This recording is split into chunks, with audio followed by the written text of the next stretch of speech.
Welcome back to the Thrive 45 Method podcast with me, your host, nutritionist Stacey Nicole Smith, and founder of the Thrive 45 Method of Weight Loss for Women. And this is the space where we talk all things weight loss and wellness for the woman in peri and menopause.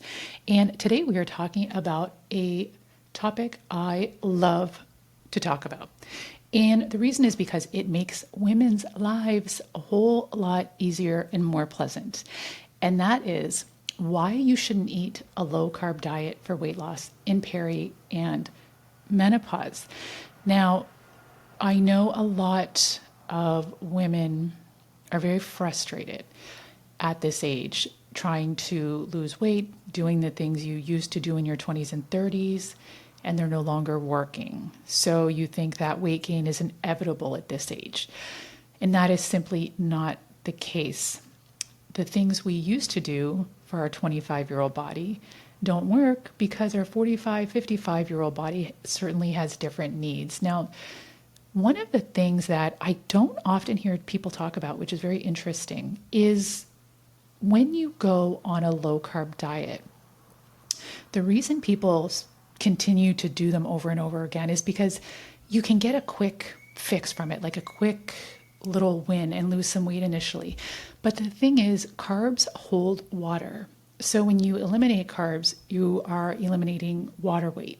It's not body fat. And so it's this quick fix and you think you're getting a quick win, but really it's just water weight. And when you start eating again, that carbs again, the water weight comes back on as well as body fat. So they're a short-term quick fix, but they can make it harder for you long-term.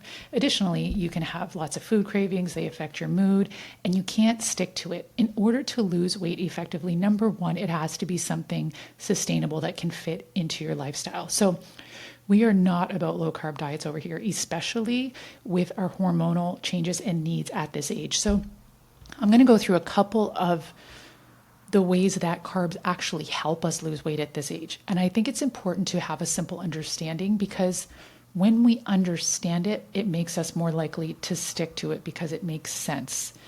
Now, first of all, when we go in through perimenopause, some of the changes that are happening is that our estrogen and progesterone levels are starting to decline. They're starting to go down and fluctuate a bit. At the same time, cortisol, our stress hormone, is starting to increase. So we are less resilient to stress at this age.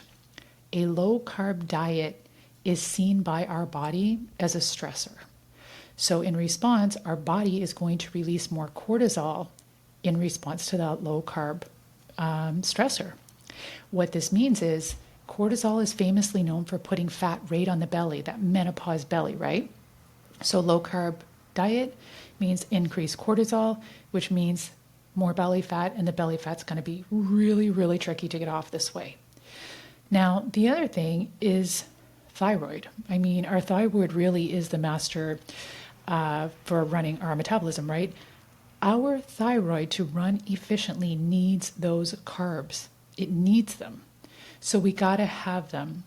Now, additionally, and you may have noticed this already if you were on a low-carb diet, you were probably hungry, maybe you had cravings, probably you were a little bit cranky. I know I have been when I've tried them. So carbs help to regulate our hunger hormones.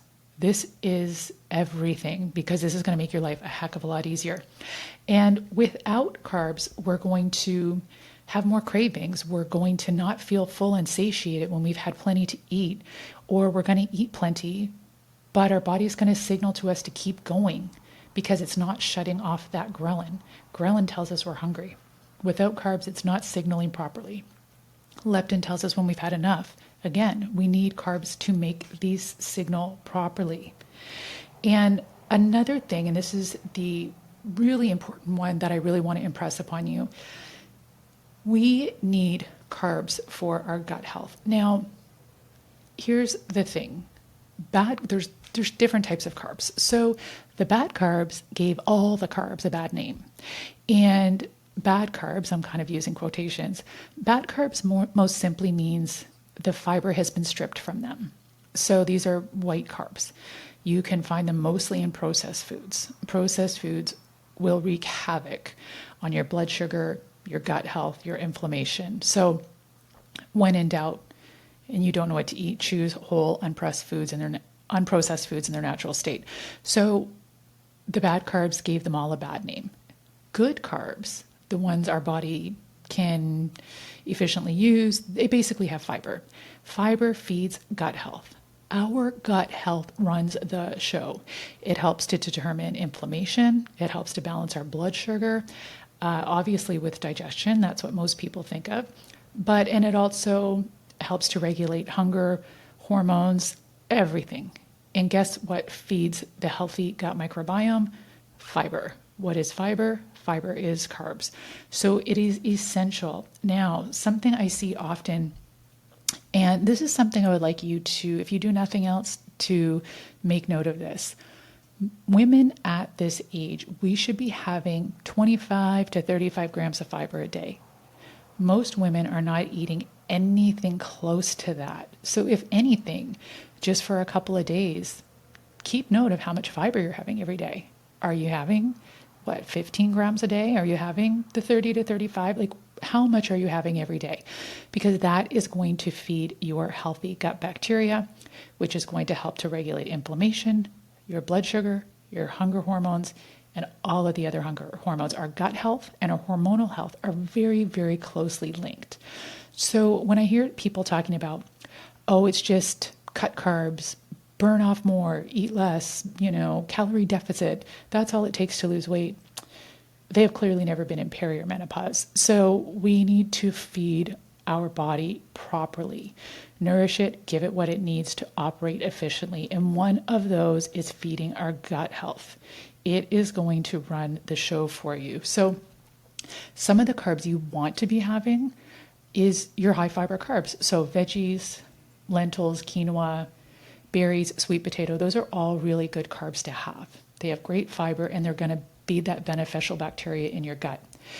Another benefit, you could have carbs with protein and fats. That is going to help to keep your blood sugar stable, and that's another issue we face at this stage.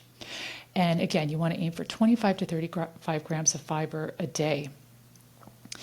Now, what I have done is I have a free gift for you guys this week because I know it can be confusing. I put together a free guide for you on how to put together the perfect smoothie for fat loss and peri and menopause.